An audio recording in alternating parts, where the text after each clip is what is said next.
السلام عليكم اخوان. في هذه الحلقه هذه اليوم غادي نهضروا على واحد الموضوع اللي شفناه دار واحد الضجه كبيره، وماشي غير في مدينه اكادير ولكن تقريبا راه المغرب كامل راه خصو هذا الموضوع. موضوع ما يخصش فئه صغيره بل كيمس كل مواطن فقير ولا متوسط اللي مضطر يمشي للمستشفى العمومي باش يتعالج.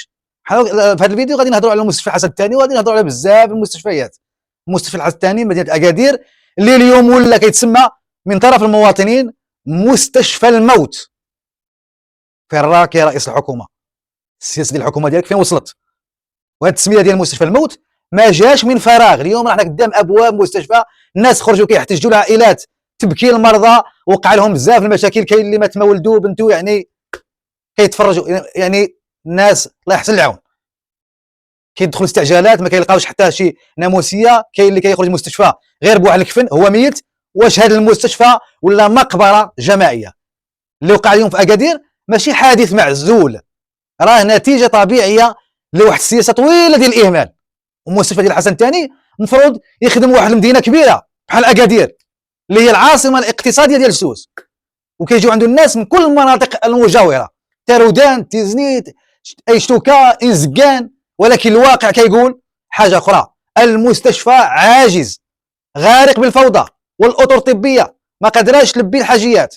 كما شفنا في الفيديو خرجوا نساء كيحتجوا، كل وحده ماذا وقع لها. اليوم المواطنين اللي كانوا واقفين كيحتجوا ما كانوش كيهضروا على الرفاهيه والكماليات، كانوا كيهضروا على حق في الحياه. واحد السيده فقدت ولدها، وحده المراه فقدت مات مسكينه يعني باش غير دير شي تولد، واحد الراجل كبير بقى ما يدور في المستاجر حتى مشى عند الله. واش هذا قدر ولا جريمه نتيجه عن اهمال واضح؟ المغاربه اليوم ما بقاوش ساكتين، كيعطيو بصوت عالي. مستشفى الحسن الثاني ماشي مستشفى، هذا المستشفى هو مستشفى الموت، وهذا الاسم والله شعار للاحتجاج، لكن في الحقيقه راه كيصلح يطلق على بزاف المستشفيات الاخرى. شوفوا وجده مثلا، مستشفى محمد السادس حتى هو اللي كان المفروض يكون معلمه صحيه في الجهه الشرقيه، واليوم حتى هو غارق في المشاكل. اجهزه معطله، النظافه ما كايناش، اطر ديال الطبيه ناقصه، اكتظاظ ما عنده مثيل، الناس كيدخلوا للطوارئ وما كيلقاوش. كما قلت لكم الحالات خطيره، حالات خطيره. ونمشيو مثلا حتى مدينه بركان المستشفى الدراق نفس المشاكل، وعندي معاه بزاف المشاكل، عندي بزاف الذاكره اللي ما هي ما غاديش نقولها لكم.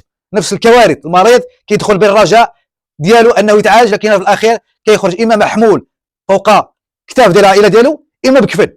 العائلات كيتقاتلوا باش يجيبوا الدواء من الصيدليات من برا، حيت الصيدليات الداخليه خاويه، واللي ما عندوش فلوس الله يرحمه. ايوا هذا الشيء ماشي معقول. خيط خصنا نجيبو برا. المغرب اليوم كيعيش على وقع انهيار حقيقي في المستشفيات العموميه، حتى الاطباء والممرضين. ما فهمناش هذه القضيه، واش بغاو يزولوا هذا الشيء؟ ما فهمناش واش كيحاولوا يديروا ولا عندهم احباط كبير. الاطر كيخدموا فوق الطاقه ديالهم، كيديروا مناوبه ليليه نهاريه، مع ذلك المواطن كيبقى كيشوفهم وكيتهمهم بالاهمال. في الحقيقه اهمال ماشي منهم، ولكن من السياسات اللي خلات المستشفيات خاويه من التجهيزات، خاويه من الموارد البشريه، وغارقه في البيروقراطيه والفساد. واش ممكن نصوروا بلاد 2025 وعندنا ماتش شحال من مليار وكاين فيه مواطنين كيعتبروا دخول المستشفى بحال دخول لمغامره، اما تخرج حي واما تخرج ميت، داخل مولود كيخرج مفقود. واش ممكن نتصوروا ان الامهات كيمشيو يولدوا هما عارفين ان حياتهم وحياه وليداتهم على المحك، كيدخل للسبيطار كيجهد الاول، هذا غادي للحرب. المشكل الكبير هو ان هذه المآسي ولات عاديه، ولات عندنا المواطن المغربي ولا يسمع كل نهار على موت في المستشفى، موت طفل بسبب غياب الاكسجين، موت شاب حيت ما لقاولوش ليه واحد سرير في العنايه المركزه. ومع ذلك المسؤولين كيبقاو كيهضروا على الاصلاحات وعلى المشاريع اللي ما كتبانش. فين هي هذه المشاريع على ارض الواقع؟ فين هو هذا الاصلاح؟ فين مشات فلوس اللي خصها تجهز المستشفيات؟ علاش المواطن المغربي خصو يتسنى الضوء بالساعات بحال اللي يتسنى الخبز؟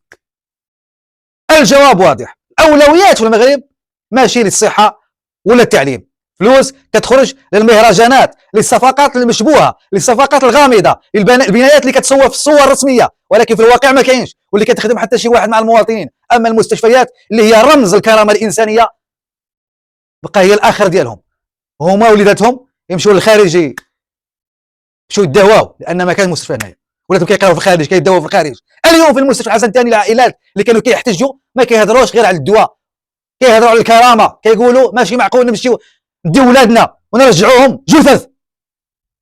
كيقولوا المستشفى ولا مقبره رسميه، وهذه الاصوات خصها توصل، خصها تحرج المسؤولين اللي عايشين في النعيم وما كيدخلوش هذه المستشفيات اللي كتشبههم بسجون صحيه. من اكادير الوجده، بركان، طنجه، الصوره واضحه. المستشفيات المغربيه ولات قنابل موقوته، اي لحظه ممكن نسمعوا كارثه جديده الا ما كنش تدخل عاجل، الا ما كانش قرار سياسي حقيقي. راه غادي نشوفوا انهيار شامل للمنظومه الصحيه. واش خصنا نوصلوا لمرحله الشعب يدير المستشفيات ديالو نفسه، ولا واش غادي نبقاو نتسناو حتى يوقع مزيد من الوفيات باش يتحرك شي مسؤول؟ الجواب عند الدوله. ولكن اللي باين اليوم هو ان المواطن المغربي ما بقى سكت. عندنا غير الرساله ديالنا على التواصل الاجتماعي. واش هل شاهدتونا ما وقع في دوله نيبال؟ ممكن غدا نشوفوا شي حوايج اخرين. بغينا نوصلوا لهذا الشيء هذا، حنا ما بغيناش نوصلوا لهذا الشيء. ممكن السرقه تطور وتولي حاجه اخرى، غادي تطور تولي شي حاجه اخرى. شكون سببها؟ هذه السياسه ديال اخ النوش. مستشفى الحسن الثاني باكادير ماشي مستشفى الموت بوحده، رمز للحقيقه.